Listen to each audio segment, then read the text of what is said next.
የጤናይት ሰዎች እንደምናላችሁ ዛሬ ደግሞ እንግዲህ በጣም ወሳኝ በሆነ በዚህ ቶፒክ እናንተ መጥቻለሁ። አይታችሁ እንደሆነ ብዙ ጊዜ ጸጉሬ ተነቃቀለ በጣም ጸጉሬ ሳሳ ለምትሉ እንደገና ደግሞ ጥፍሬም የተሰባበረ እንደሚገባው እንደም በፊት እንደሚያድገው አድግም የምትሉ ሰዎች አላችሁና በእናንተው ጥያቄ ነው ይሄንን ይዤ መጣው ማለት ነው። እነዚህ አብዛኞቻችን እንደዚህ በዚህ ነገር የሚጠቁ ሰዎች ጸጉራቸው የሚሳሳባቸው እንደገና ደግሞ ጥፍራቸው የሚሰባበረባቸው ተለያየ አይነት የጥፍርና የጸጉር ችግር ያለባቸው ሰዎች ከነዚህ መጠቅሳቸው ቫይታሚኖችና ሚነራሎች እንደ ስድስቶቹ አብዛኛው ጊዜ በበቂ ሁኔታ በደማቸው ውስጥ የሉምና እነዚህ ነገሮች በሰፕሊመንት መልኩ መውሰድ ግዴታ ይኖርብናል ማለት ነው። እነዚህ ቫይታሚኖች ሚነራሎች እነማን ናቸው? እንዴት ነው የምንወስዳቸው? እንደገናም ደግሞ መጠኑስ ምን ያክል ነው? ማን ነው መውሰድ ያለበት? እሱን ሁሉ መቼ ነው መውሰድ ያለብን? በስንት ሰዓት? ከምግብ ጋር ከምግብ ውጪ? እሱ ሁሉ ዛሬ በደንብ አድርጌ አብራራለሁ ማለት ነው። አይታችሁ ጸጉራችሁ ብዙ ጊዜ ጥፍርም ሆነ ጸጉር ኮንቲኒየስሊ ስለሚያድግና ስለሚወጣ እነዚህ ሚነራልና ሰፕሊመንቶች እና ቫይታሚኖች በበቂ ሁኔታ ሰውነታችን ማያገኝ ከሆነ ይሄን ለማምረት ያስቸግራል ማለት ነው። ስለዚህ እዛው ደግሞ ሄር ፎሊኩ ማትሪክስ ውስጥ ነው እንግዲህ የሚያስፈልገው። እንደገናም ደግሞ ጥፍራችን በተመለከተ ደግሞ ኔል ቤድ ማትሪክስ ይባላል። ዋናው እዛው ጥፍራችን የሚያመርትበት ቦታ ላይ ማለት እነዚህ ስለሚያጥሩ ማለት ነው። ስለዚህ በቂ የሆነ እነዚህ ኮንስታንት የሚያድጉ በፍጥነት የሚያድጉ አካሎች ስለሆኑ ቫይታሚን ሚነራልና ኦክሲጅንና ፕሮቲን በቦታው ሁሉ ጊዜ ማድረግ አለብን። ገስዋት ብዙ ጊዜ ከምንበላው ምግብ ለምሳሌ ሰውነታችን ለአእምሮአችን፣ ለልባችን፣ ለጉበታችንና ሌላ ቫይታል ኦርጋኖቻችን እነዚህን 6 ሚነራልና ቫይታሚኖች ስለሚያስፈልግ ይጠቀምና የጸጉራችንና የጥፍራችን ጉዳይ ግን ወደ ኋላ ያደርገዋል። ስለዚህ ይሄን ነገር ለማስወገድ በደማችን ውስጥ እነዚህ ቫይታሚኖችና ሚነራሎች በበቂ ሁኔታ ምንድነው መጠኑ ምን ያክል ነው መጠኑ ከዛ ካነሰ አውቀን እነዚህ ሚነራሎች መውሰድ ቫይታሚን መውሰድ ይኖርብናል ማለት ነው። አይ ሆፕ ይሄንን ቪዲዮ ካያችሁ በኋላ ጸጉሮቻችሁ ሼድ የሚያደርጉ ማለት ነው የሚነቃቀልባችሁ ቀስ እያለ እንዲያድግ የሆነባችሁ ጥፍራችሁ እየተሰባበረ እንደገናም ደግሞ ጥንክር እያለ በቀላሉ የሚሰበር አይነት ከሆነ በዛ መልኩም ይሄ ነገር ለማስተካከል እነዚህን ቫይታሚኖችና ሚነራሎች ግዴታ ስለሚያስፈልጉ እነሱ ምንድናቸው? መጠናቸው ምንድነው? በደማችን ውስጥ ደግሞ መጠኑ ምን ያክል ነው? ምን ያክል ሲሆን ነው በቂ ሚነራልና ቫይታሚን እነዚህ በደሜ ውስጥ ይሌሉ ብዬ ስንል ሬንጅ ሁሉ በደንብ አድርጌ ያስረዳችኋለሁ ማለት ነው። አይ ሆፕ ይሄን ቪዲዮ ካያችሁ በኋላ እነዚህን ነገሮች መልሳችሁ ኮንሲደር እንደምታደርጉ ተስፋ አደርጋለሁ። በዚህ መልኩ 3 ወር 4 ወር በኋላ በጥፍራችን ላይ ያለውና በጸጉራችን ያለው ችግር በቀላሉ ማስተካከል ይቻላል ማለት ነው። ተመልሼ እመጣለሁ። በኢንተርኔት ወሬዎችና በአፈ ታሪክ ላይ ብቻ ተመስርተው ጤናውን ለጥያቄ ያጋልጠዋል። ዘመናዊ ሳይንስን ከክሊኒካዊ ልምድ ጋር ያቀናጁትና በጉጉት ሲጠበቁ የነበሩት የዶክተር ዳንኤል ዮሐንስ መጽሐፍት አሁን በይፋ ለንባብ ቀርበዋል።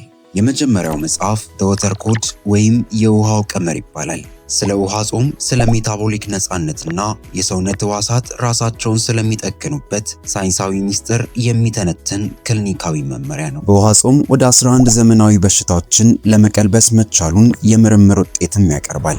ሁለተኛው ደግሞ ዘ አቢሲኒያን አፖቴካሪ ነው። የኢትዮጵያን የእጽዋት ጥበብ ከዘመናዊው ሳይንስ ጋር በማገናኘት ለቆዳ ለፀጉርና ለሆርሞን መመጣጠን አስተማማኝ መፍትሄዎችን ያሳዩታል። በአይነቱ በኢትዮጵያና በኤርትራ የመጀመሪያ የሆነና 52 የአበሻ ቅመሞች ወይም ህርብ በመጠቀም በተጨማሪም ለ31 የሚሆኑ የበሽታ አይነቶችን ለማከም ያግዛል። እነዚህ የዓመታት ምርምር ውጤቶች በአማርኛና በእንግሊዝኛ ዝግጁ ናቸው። መጽሐፍቱን አሁኑኑ የእርሱ ያደርጉ። መጽሐፍቱን ለማግኘት ድረ-ገጻችንን ይጠቀሙና ይዘዙ። ያሉበት ድረስ እንልክላችኋለን። የኔ ጤና እንግዲህ ስሜ ዶክተር ዳንኤል ዮሐንስ ይባላል። የመድኃኒት ህክምና ባለሙያ ነኝ። እንደዚህ መሰለ ኳሊቲ የሆነ ጤና ቪዲዮ የሚቀርብበት ቻናል ነው። ለመጀመሪያም ጊዜ መጣችሁ ወደዚህ ቻናል መጣችሁ ፕሊዝ ሰብስክራይብ በማድረግ ይሄን የመሰለ ኮንሰንትሬትድ የሆነ በጣም ዌል ሪሰርችድ የሆነ ጤና መረጃ የሚቀርብበት ቻናል ስለሆነ እጋብዛችኋለሁ። አብዛኛው ሰዎች ይሄን ጤና ኢንፎርሜሽን አምነውበት ቤተሰብ ሆነዋል። እኔ ቤተሰብ መሆን ደግሞ ይሄንም ቻናል ሰፖርት ማድረግና የእናንተው በእናንተ የተዘጋጀ ማህበረሰብ ወይ ደግሞ የጤና ካምፔን ማህበረሰብ ሊሆን ይችላልና የእናንተው ኮሚኒቲ ነው። ስለዚህ ሰፖርት አድርጉኝ ብዬ አራላለሁኝ። ይሄንን በጣም በጥንቃቄ የሚዘጋጅም ስለሆነ ኢንፎርሜሽን ጠቅሞ ካገኛችሁት ላይክ ማድረግ አትርሱ። ሁል ጊዜ ደግሞ ያው የጤና ቤተሰቦች ላይክ ያደረጋችሁ ቪዲዮዎቹ በተጨማሪ ደግሞ ላልደረስኳቸው ኢትዮጵያውያንና ኤርትራውያን ለማድረስ ስለምትረዱኝ እጅግ አድርጌ አመሰግናለሁ። እንግዲህ መጀመሪያ የምናየው ዋናው ብዬ የምለው እኔ የአይረን ወይ ደግሞ በደማችን ውስጥ ያለው ፌረንቲን እንለዋለን። እሱ መጠኑ መታወቅ አለበት። አንደኛ ነገር ጸጉራችን በቶሎ ዲቫይስ ስለሚያደርግ ሴሉ ዲቫይስ ማድረግ አለበት ለማደግ። ያን ለማደግ ደግሞ በቂ ኦክሲጅንና በቂ ኤነርጂ ያስፈልጋል ከንጥረ ነገሩ ባሻገር። ስለዚህ ያን ለማድረግ ደግሞ አይረን ኢሴንሻል የሆነ ሄሞግሎቢን ማለት ይሄን አየርና ምግብ የሚያመላልሰውን ኦክሲጅን የሚሸከም ስለሆነ ግዴታ ያስፈልጋል። ስለዚህ አይረን በደማችን ውስጥ ፎርሙ ፈረንቲን ነው የምንለው FERRITIN። እንግዲህ የፈረንቲን ሌቭል በጣም ሎ ከሆነ እንዳልኳችሁ ጥፍራችንን ሆነ ጸጉራችን ለማድረግ ያለው ቻንስ ጠባብ ነው የሚሆነው። ስለዚህ በመናቃልን ችግሩ ስንል ኖርማል ላብ ስታሰሩ ለምሳሌ የፈረንቲን ሌቭላችሁ ከ15 እስከ 150 ናኖግራም ፐር ሚሊሊትር ከሆነ ኖርማል ነው ይሏቸዋል። ግን ይሄንን ኦፕቲማል የሆነ ጸጉርንና ጥፍርን በተመለከተ ግን እኔ ማየው ነምበር ከ70 እስከ 100 ናኖግራም ፐር ሚሊሊትር መሆን አለበት ማለት ነው። በደንብ አድርጎ ፎሊክሎቹ በደንብ አድርጎ ከስር እንዲያድግ ማለት ነው። አንደኛ ጥፍርንም እንዲያድግ እንደገና ከ30 በታች ከሆነና ከ40 በታች ከሆነ ችግሩ መሆን አይቀር። ሌላው ደግሞ የምናየው ደግሞ ፈረንቲን ሳቹሬሽን እንለዋለን። የፈረንቲኑ መጠኑ በደሙ ጋር ሲለካ ፐርሰንቴጅ አለና ያ ኖርማል ላብ ሲለካው ከ15 እስከ 50% ነው ይላልን። ግን ያውን በጣም የማየው ከ25 እስከ 35 መጠን መሆን አለበት ማለት ነው። በዴፊሺየንሲ እንደሌለ ነገር በዳውኑ ከ25 በታች ከሆነ ጥፍራችን የሚሰባበረው ጸጉር የሚነቃቀለው ከዛ ምክንያት ስለሆነ ይሄኛውን ነገር ማስተካከል ያስፈልጋል ማለት ነው። እንግዲህ ስንመለከተው አሁን አንድ ይሄን ካረጋገጥን በኋላ ምን እናርግ ስንል አይረን ሰፕሊመንት መውሰድ ይኖርብናል ማለት ነው። ስለዚህ ከ18 እስከ 65 ሚሊግራም ኤሌመንታል አይረን ዴይሊ ልንወስድ ይገባናል ማለት ነው። እኔ የምመርጠው የአይረን አይነት የአይረን ቤስ ግላይሴኔት ይባላል። ይሄ መስሉ ላይ የምታዩት ማለት ነው። እሱ በቀላሉ የትኛው ቦታ መገኘት ይችላል። እኔም እንደ ሰፕሊመንት መርኩ ልሰራው ሞክሬ ነበር፣ ግን በቀላሉ መስራት ስለሚችል ገበያ ላይ እንደልብ አለ ማለት ነው። በተጨማሪ ደግሞ አይረን የሚወሰደው ባዶ ሆድ ነው የሚወሰደው። እንግዲህ ይሄን ከማድረጋችን ምግብ ከመውሰዳችን ላይክ 2 ሰዓት ወይ ደግሞ 1 ሰዓት ቀደም ብለን ነው ማለት ነው የምንወስደው ማለት ነው። አብረን ደግሞ ቫይታሚን ሲ ወይ ደግሞ ሌመን ጁስ የምንወስድ ከሆነ አይም ከምግብ ጋር የምናገኘው ነገር በቀላሉ በደማችን ውስጥ እንዲገባ ይረዳዋል ማለት ነው። በተቻለ መጠን አይረን ከመኮንሰር በኋላ ፕሊስ ኮፊ፣ ቲ እና ዴሪ ፕሮዳክት እና ካልሲየም ሰፕሊመንት እነዚህን ምግቦች አብረን አንወስድ። ምክንያቱም የአይረኑ በቀላል ወደ ደማችን እንዳይገባ ስለሚከላከለው ይሄንን አደራላችኋለሁ። በጣም በተነቀ ቀላል ይመስላል፣ ግን በጣም ኢምፖርታንት ነው። አንዳንድ ሰዎች እንደውም ይሄን ባለማወቃቸው ምክንያት ምግባቸውን ከቡናና ከሻይ ወይ ደግሞ ከዳይሪ ፕሮዳክት ጋር ካልሲየም ሰፕሊመንት ጋር ስለሚወስዱት አይረኑ ወደ ደማቸው እንዳይገባ ይከላከለዋል። ከዚህ የተነሳ በሂደት ውስጥ ይህችን ብቻ ባለማድረግ አይረን ዴፊሽንት ይሆናሉ። በሁለተኛ ደረጃ ደግሞ ያየሁት በጣም ለጥፍርና ለፀጉር እድገት ዚንክ ነው። ዚንክ እንግዲህ በጣም በሰውነታችን ውስጥ በጣም ብዙ አይነት hundreds of enzymatic reactions ወይ ደግሞ ለኢንዛይም ሂደት የሚረዳ ነው በሳይንሱ እንደምናውቀው። ግን ከሁሉ በላይ ግን ለዚህ በተቀላጠፈ መንገድ ቶሎ ለሚያድግ ለጥፍርና ፀጉር ዲኤንኤ ፕሮዳክሽን እና አርኤንኤ ፕሮዳክሽን በጣም ያስፈልጋል ጂኑን ለማነቃቃት ማለት። ስለዚህ ፀጉርም ሆነ ጥፍር መጀመሪያ ፕራይመሪ ኮምፖነንቱ ካራቲን ፕሮቲን ይባላል። እንግዲህ ካራቲን በከፍተኛ መንገድ ለማምረት ዚንክ በበቂታ ካልተገኘ ጠንከር ያለ ፀጉርና ጠንከር ያለ ጥፍር የማይኖር ለዚህ ነው ማለት ነው። በተለይ ደግሞ ዚንክ አነስተኛ ያለ ሰዎች ይሄ አልፋ 5 አልፋ ሪዳክሴስ የሚባለው ማለት ነው ፀጉርን የሚያሳሳና የሚመልጥ ኢንዛይም በከፍተኛ መንገድ እንዲመረት ስለሚያደርግ ዚንክ በበቂታ ካለ ያንን ነገር ለመቀነስ ይረዳል ማለት ነው። እንግዲህ ፀጉርን በተመለከተ ዚንክ በጣም እጥረት ያለባቸው ሰዎች ደረቅ ፀጉርን ያላቸው በቀላሉ የሚሰባበር የሚበጣጠስ ነው የሚሆነው።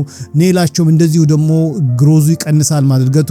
እንደኛ ደግሞ የሆነ ዋይት ፓች ስፖት ነገር በላዩ ላይ ይፈጥርበታልና አንዳንድ ጊዜም ሆሪዞንታል ብሪጅ ሊፈጥር ስለሚችል እነዚህ ነገሮችን ሁሉ ስለሚያስከትል በኖርማል ላብ ላይ ስናየው ኖርማል የፋስቲንግ ጠዋት ላይ የምንለካው ከ60 እስከ 120 ማይክሮግራም ፐር ዴሲሊትር ነው የምናየው። ግን እኔ አሁን በጣም ለፀጉራችን ለጥፍራችን ጥፍራችን በቂ ሆኖ መገኘት ካለበት እኔም በሪሰርቹ ያየሁትኝ ከ90 እስከ 110 ማይክሮግራም ፐር ዴሲሊትር ካልሆነ በሂደት ፀጉራችን የመበጣጠሱና የመድከሙና ጥፍራችንም እንደዚህ መስራጥና የመሰባበሩ ነገር እየጨመረ ይሄዳል። ስለዚህ አሁን ምን ያክል ነው ሰብለ ስንል ኖርማል የዚንክ ሰፕሊመንት እኔ የምመርጠው ዚንክ ግላይሲኔትን ነው ዴይሊ።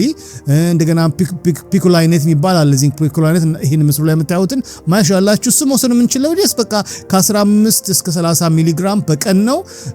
በተጨመረ ከምግብ ጋር ወይም ከዲነር ጋር ቢወሰድ ይመረጣል። ዚንክ ያው እንደምታውቁት በባዶ ሆድ አይወሰድም። በባዶ የምትወስዱ ከሆነ በጣም የማጥወልወልና ኖዣ የመፍጠር ነገር ስላለው እሱም ያንን ለማስወገድ ማለት ነው።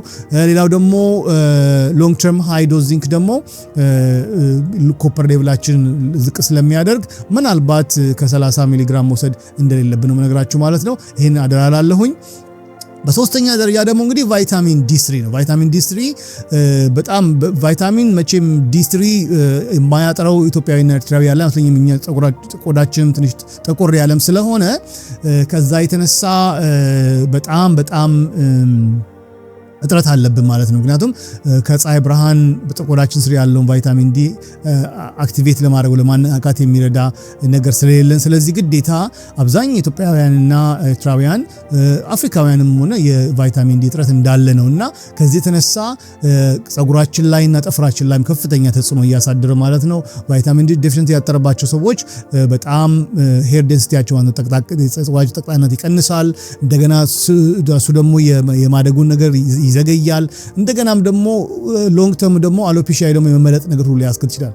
ጥፍራችን በተመለከተም እንደዛው ሶፍት ኔል እንዲሆን ያደርገዋል፣ በቀላሉ የሚሰበር እንዲሆን ያደርገዋል እና በላብ ስናየው የዚህ ዋናው አክቲቭ ማለት ነው ይሄ 25 ሃይድሮክሲ ቫይታሚን ዲ ምንለው ማለት ነው። እሱ ከ30 እስከ 100 ናኖግራም ፐር ሚሊሊትር ይጠበቃል የሚባለው ግን በጣም ኖርማል መሆን ካለብንና ሰውነታችን የሚፈልገውን ነገር ለማንኛውም ነገር ተጠቀመ በኋላ በሰፊው ደግሞ ለጥፍርም ለፀጉርም የሚሆን ትርፍ ከፈለገ ከ50 እስከ 80 ናኖግራም ፐር ሚሊሊትር መሆን ሊኖርበታል ማለት ነው። ይሄን ለማለት ምን እናርግ?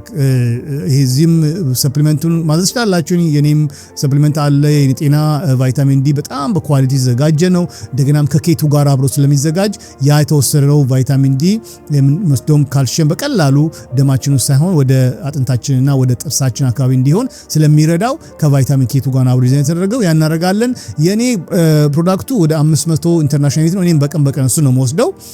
እንደገና ከ2000 እስከ 5000 ኢንተርናሽናል ዩኒት በቀን መውሰድ በጣም እጅግ ያስፈልጋል ማለት ነው በዚህ የምትቸገሩ ሰዎች። ስለዚህ አንዱ ትልቁ ነገር ቫይታሚን ዲ የሚወሰደው በጣም ከጥቅም አድርጋችሁ ከምትወስዱት ፋቲ ሚል ጋር መሆን አለበት። እኔ አሁን ስቴክ ወይ ደግሞ አቮካዶ ወይ ደግሞ ብዙ ጊዜ ያው እኔ ላይፍ ስታይልም ደግሞ ለልበት ኳሊቲ ፕሮቲን እና ኳሊቲ የሆነ ስብ ከሎ ካርቦሃይድሬት ጋር ስለምጠቀም ከምግቤ ጋር ወይ በቀን ሁለቴ ከበላው ቀኑ ላይ ማታ ደግሞ አንድ ጊዜ ወስዶ ከሆነ ማታ ወስዳለሁ ማለት። ስለዚህ ይሄ በጣም ይረዳዋል።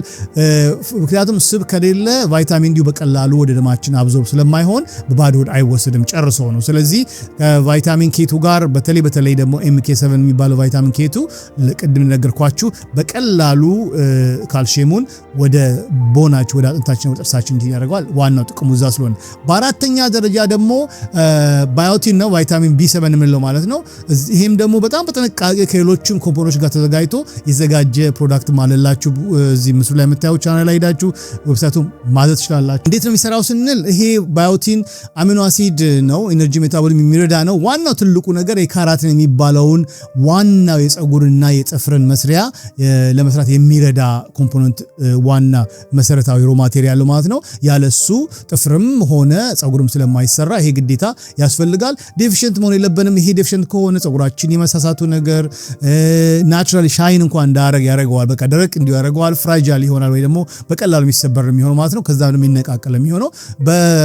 እንደዚሁም ደግሞ በጥፍራችን ላይም እንደዛው እና ይሄን ነገር ለማስወገድ በቀላሉ ከ2500 እስከ 500 ማይክሮግራም ዴይሊ እንወስዳለን። ባዮቲን በጣም ወተር ሶሉብል ነው። ኤክሰስ ከሆነም በሽንታችን በቀላሉ ሊወጣ ይችላል። ከምግብ ጋር ወይ ደግሞ ያለ ምግብ ልንወስደው የምንችለው ነው።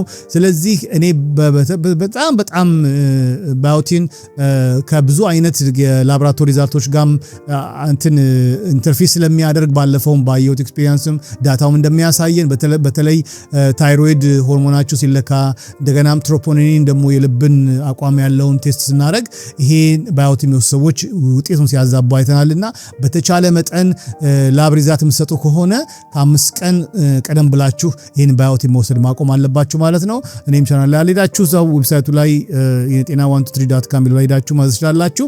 በቀላሉ በ3-4 ቀን ወደ እናንተም መሰለኝ ይችላል ማለት ነው። በተለይ ዩሮፕ፣ ካናዳ እንዲሁም ደግሞ በአውስትራሊያ አካባቢ ያላችሁ ስራች ለኢትዮጵያውያንና ለኤርትራውያን ከምግብ በተጨማሪ መወሰድ የሚገባቸው ሰፕሊመንትስ በዶክተር ዳንኤል ዮሐንስ ሁሉም አይነት ቫይታሚኖች፣ ኤሌክትሮላይት፣ ማዕድናት፣ ቫይታሚን ዲ3 እና ቫይታሚን K2 ኦሜጋ 3 በእንቅልፍ ለሚቸገሩ ልዩ ስሊፕ ፎርሙላ በሀበሻ ቅመም የተዘጋጁ ለጉልበት ለቁርጥማት ህመም የሚሆኑ ኮምፕሊት ፕሮቲን ፓውደር ለጥፍር ለቆዳ ጥራት ለፀጉር ውበትና ርዝመት ቅባትና ሰፕሊመንት አብዛኛው ከተፈጥሮ እጽዋት ከሚገኙ ንጥረ ነገሮች ወይም ኢንግሪዲየንትስ የተቀመሙ ኦርጋኒክ GMO ከስኳር ከግሉተንና ከላክቶስ ነፃ የሆኑ በተሰሩበት በአሜሪካን ሀገር በFDA ልዩ ፈቃድ ካገኙ አምራች ላቦራቶሪዎች ውስጥ የተዘጋጁ በመላው ዓለም የምትገኙ ኤርትራውያንና ኢትዮጵያውያን በመላው አሜሪካ፣ ኢሮፕ፣ ካናዳ፣ አውስትራሊያ እንዲሁም ደቡብ አፍሪካ ባላችሁበት ሆናችሁ በኢኮሜርስ ድህረ ገጻችን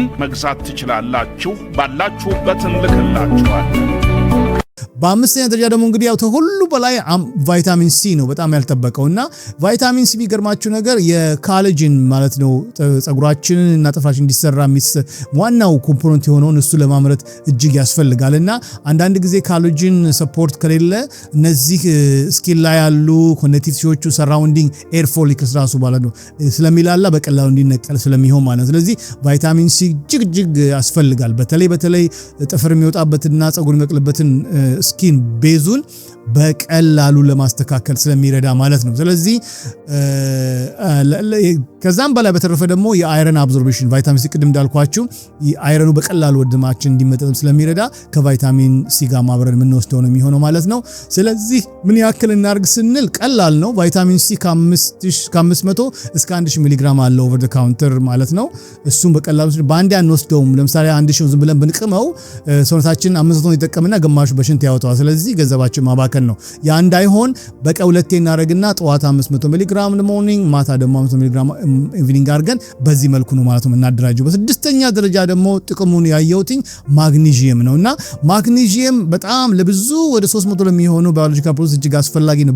በተለይ ደግሞ እነዚህ በተርኖቨር ያላቸው እንደ ጥፍር፣ ቆዳና ፀጉር ለኤቲፒ አክቲቬሽን እጅግ ስለሚያስፈልግ ለዛ የሚሆነውን ካራቲን የሚባለውንና ኮንቲኒየስ ግሮዝ ለማድረግ የሚረዳውን ሲስተም አንሼት የሚያደርግ ስለሆነ ማግኒዥየም እጅግ ያስፈልጋል። በተለይ ደግሞ ይሄን የሚቆጣጠሩ የነርቭ ሲስተም ክፍሎችን ለማስተካከል በተለይ ደግሞ ማግኒዥየም ገብቷችኋል የኮርቲዞል ሌቭላችን ከፍ ካለም ጭንቀት ራሱም ውጥረትም ካለ ያራሱ ፀጉር መርገፍ ምክንያት ስለሚሆን ክሮኒክ የሆነ ስትረስ ለመቆጣጠርም ስለሚረዳ ማለት ነው። በተለያየ መንገድ የማግኒዥየም እኔ የምመርጠው ማግኒዥየም ግላይሲኔት ነው። ግላይሲኔት እንግዲህ በጣም ሞስት አክቲቭ ፎርሙ ነው። ማግኒዥየም ማሌትም አለ፣ ግን እኔ ማግኒዥየም ግላይሲኔቱ ማለት በቀላሉ አንደኛ ስቶማክ ላይ ብዙ ጫና አይፈጥርም፣ በቀላሉ አብዞርብ ይሆናል። ከ200 እስከ 400 ሚሊግራም ማግኒዥየም ግሊሲኔት ይወስዳል። የኔ ፕሮዳክት ማግኒዥየም ግሊሲኔት ነው፣ ግን 200 ሚሊግራም ስለሆነ እናንተ እንደ ፀጉራችሁ መሳሳትና እንደ ችግራችሁ መጠን እስከ 400 ሚሊግራም መውሰድ እንችላለን በቀን ማለት ነው። ማግኒዥየም ግሊሲኔት የምትወስዱ ከሆነ ማታ ቢወሰድ ይመረጣል። አንደኛ ማታ ላይ እንቅልፍም ኳሊቲ እንቅልፍ ለማግኘት ይረዳል። ሁለተኛ ነገር ደግሞ ሪላክስም ስለምናደርግ ስንነሳም ጠዋት ላይ ኮርቲዞል ሌቭላችን ከፍ እንዳይልና ቀኑን ሙሉ ደግሞ ጭንቀት እንዳናሳልፍ ሪላክስ የማድረግን ባህሪ ስላለው በጣም ከፍተኛ እርዳታ ያደርጋል ማለት ነው። ይሄንን ግን ያረጋግን ብዙዎች ሳያውቁ ማግኒዥየም ኦክሳይድ ይወስዳሉና ይሄ ማግኒዥየም ኦክሳይድ ብዙ ጊዜ እንደውም ወደ ሰገራችን የማቅጠንና ስቶማካችን ዲስኮምፎርት ስለሚፈጥር እሱን አናረግም። ስለዚህ እነዚህ ናቸው እንግዲህ በጣም ወሳኝ የሆኑ ከምግብ ጋር በበቂ ሁኔታ ስለማናገኛቸው ሰፕሊመንት ማድረግ ያለብን በተለይ ከ30 ዓመት በላይ የሆንን ሁላችን እንደዚህ አይነት ችግሮች ያጋጠሙና እስቲ ሌሎች ነገሮችን ኢቫሉዌት ከማድረጋችን በፊት እነዚህን እስቲ ሰፕሊመንቶች በመውሰድ እናስተካከልና ከዛ በኋላ ወደ ሌላ ኢቫሉዌሽን መጣ ሌላ አይነት ሜዲካል ሪዝን ካለው ማለት ነው ለምን ጥፍራችንና ጸጉራችን እንደሚሰባበርና እንደሚነቃቀል ምክንያቱን ለማወቅ ማለት ነው። አይ ሆፕ በጣም በጥንቃቄ ይሄ መረጃ እንዳገኛችሁ ተስፋ አደርጋለሁኝ። ጥያቄዎች ካሏችሁ እነዚህን በተመለከተ ከነዚህ ሰፕሊመንቶች ከሌላ መድኃኒት ጋር ይጋጫሉ ወይ እንዴት ነው ማድረግ ያለ የምትሉ ከሆነ ኮሜንት ላይ አስቀምጡልኝ። አክቲቭሊ መልስ እሰጣችኋለሁ ማለት ነው። በሌላ ቪዲዮስ ካገኛችሁ ደህና ሁኑልኝ።